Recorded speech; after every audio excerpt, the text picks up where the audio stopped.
Hello दोस्तों, मैं हूं किशुन और आपका स्वागत है आज की पॉलिटिकल किस्सा में। आज अगर देश में निष्पक्ष और स्वतंत्र माहौल में चुनाव को हम देख पा रहे हैं, तो इस निष्पक्ष और स्वतंत्र माहौल के कुछ दशक पहले किसी ने जरूर अपने कामों को निस्वार्थ भावना से किया था। तभी इतने निष्पक्ष तरीके से किसी चुनाव को सफल बनाया जाता है। इसका श्रेय की बात करूं तो टी.एन. सेन को ही जाता है।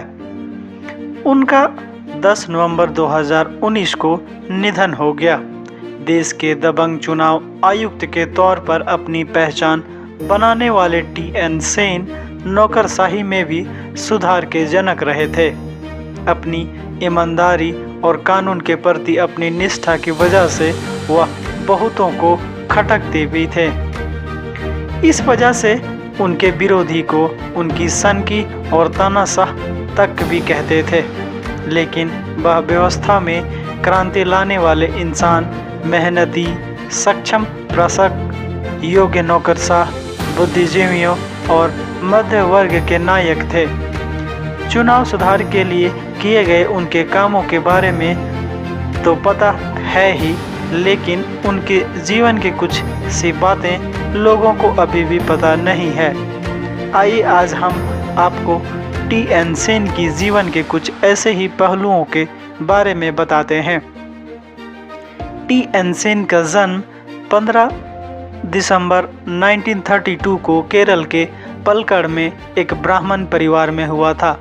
उन्होंने स्कूली पढ़ाई Basel Evangelical Mission Higher Secondary School से की और intermediate government Victoria College Palakkad से।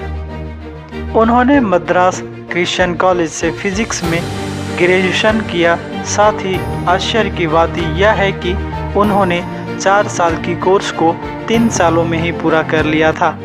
साथ ही उन्होंने मास्टर की डिग्री भी ली। 60 के शुरुआती दशक में वैज्ञानिकों के लिए जॉब के मौके बहुत कम हुआ करते थे।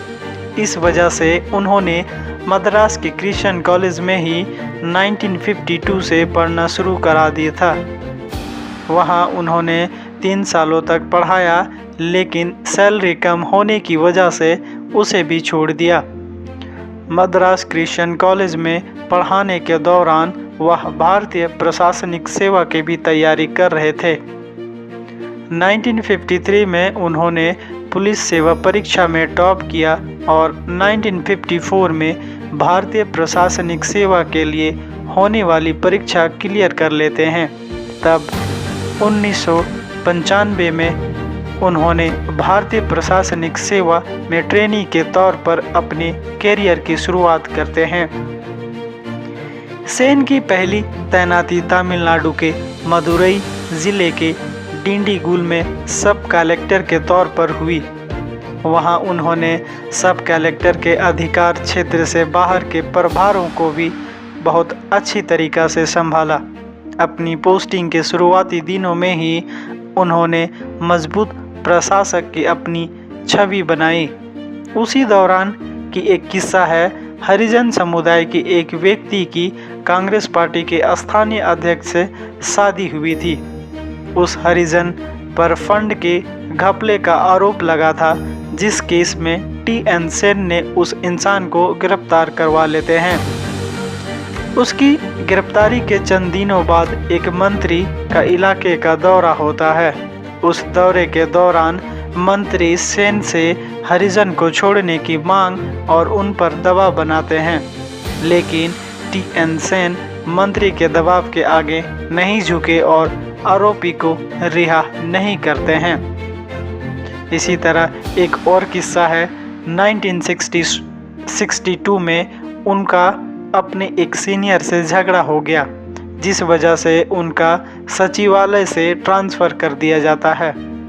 उनकी ईमानदारी और कर्तव्य निष्ठा की बातें प्रदेश के तत्कालीन उद्योग और परिवहन मंत्री रामास्वामी वेंकटरमन तक पहुंच जाती है।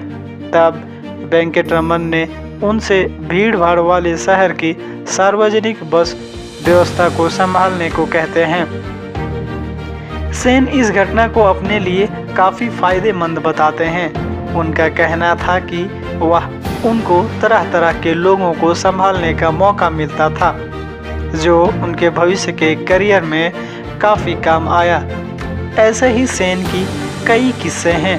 एक बार तो सेन का तमिलनाडु के मुख्यमंत्री से काफ़ी झगड़ा हो गया, जिसके बाद वे दिल्ली आ गए और तेल एवं प्राकृतिक गैस उद्योग के एक सदस्य के तौर पर उनकी नियुक्ति हुई। उसके कुछ सालों बाद प्रधानमंत्री चंद्रशेखर की सरकार में सुब्रमण्यम स्वामी कानून मंत्री थे, जो उनके दोस्त थे। सुब्रमण्यम स्वामी ने सेन को मुख्य चुनाव आयुक्त का पद ऑफर करते हैं। उन्होंने शुरू में तो इस ऑफर को ठुकराना चाहा, लेकिन उन्होंने पहले राजीव गांधी से मशविरा किया। फिर तत्कालीन राष्ट्रपति आर वेंकटरमन, अपने बड़े भाई और अपने ससुर से सलाह ली। इसके बाद उन्होंने ऑफर स्वीकार कर लिया और दिसंबर 1990 में देश के मुख्य चुनाव आयुक्त का प्रभार संभाल लिया।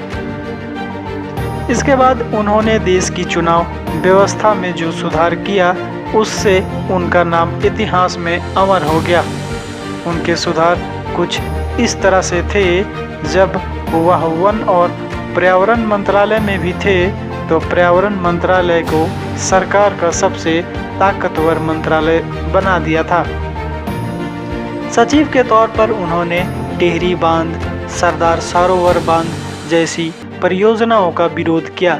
भले ही सरकार ने उनके विरोध को दरकिनार कर दिया और परियोजना पर काम को आगे बढ़ाया, लेकिन बांध के पर्यावरण पर पड़ने वाले प्रभाव को नज़रअंदाज नहीं किया।